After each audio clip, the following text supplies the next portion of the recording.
un groupe d'individus de plusieurs nationalités arrêtés.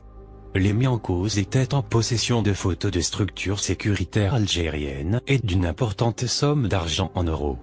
Les tenants du projet sioniste contre l'Algérie verront sans doute là une énième défaite, après l'arrestation hier, par les services de sécurité à Gardaïa d'une dizaine d'individus de nationalités différentes, qui travaillent au profit du Mossad.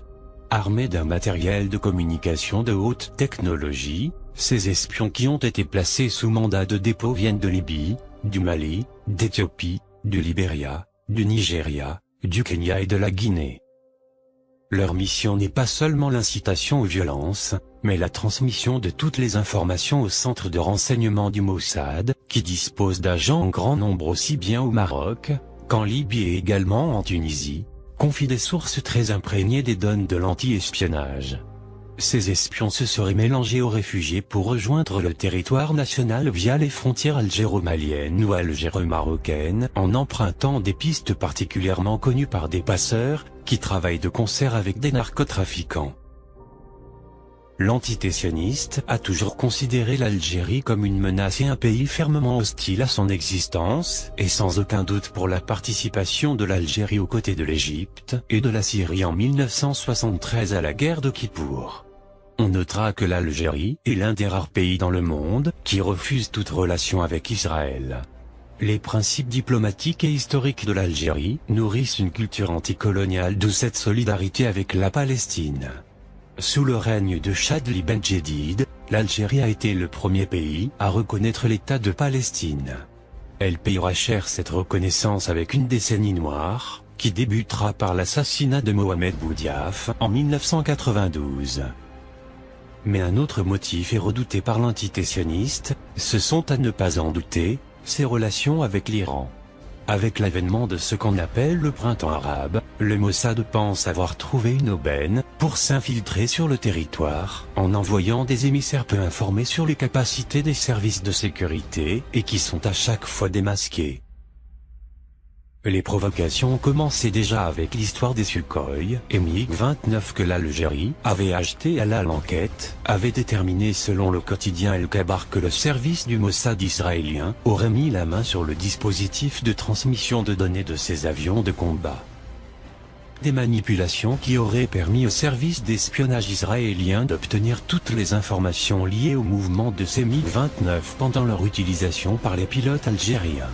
La même source indique que les services de contre-espionnage algériens ont demandé aux autorités fédérales par des canaux diplomatiques le volume d'informations sensibles que l'espion concerné aurait pu recueillir sur les armes destinées à l'Algérie.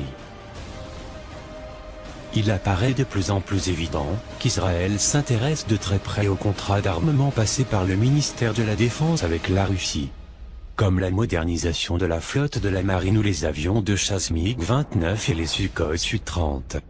Derrière cette tromperie un certain Vadim Liderman, l'attaché militaire de l'ambassade d'Israël à Moscou, qui a été expulsé pour espionnage. Dans son édition à ce propos, la même source soulignait que l'information n'était pas inconnue du département du renseignement et sécurité algérien, sur le qui-vive depuis pas mal de temps.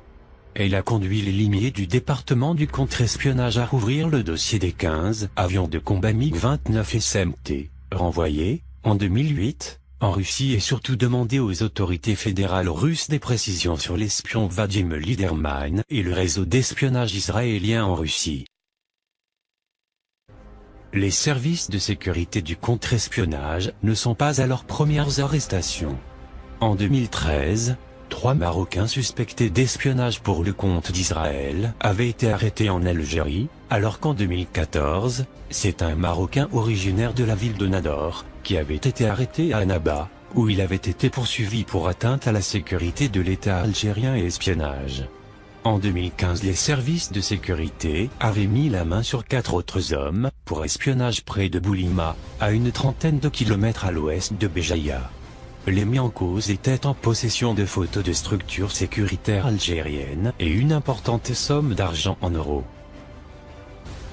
Cette obsession sioniste contre l'Algérie malgré la distance renseigne sur les craintes réelles de cet État colonisateur, qui n'avait pas manqué d'envoyer des agents portant des nationalités syriennes et libanaises à partir de 2011 sur le territoire algérien, via des aéroports nationaux. Le jeune indépendant avait rapporté à ce propos, ils auraient pris des dizaines de vols vers Alger dans le but de prospecter le marché algérien, alors qu'en réalité ils seraient en mission très spéciale, pour récolter des renseignements sensibles sur le pays. Fort heureusement, les services de renseignement algériens ont été vigilants, ayant réussi à découvrir l'existence de ces 5 espions du Mossad sur le territoire national. Toutefois, le Mossad n'a pas encore réussi, malgré ses tentatives incessantes de s'infiltrer sur le territoire. Depuis 2009, l'Algérie prévoyant les visées sionistes avait insisté, voire exigé des autorités russes de renforcer le dispositif visant à protéger l'acheminement des armes pour l'Algérie, comme mesure de sécurité du fait que cet État qu'on appelle Israël s'intéresse aussi au complexe militaire russe.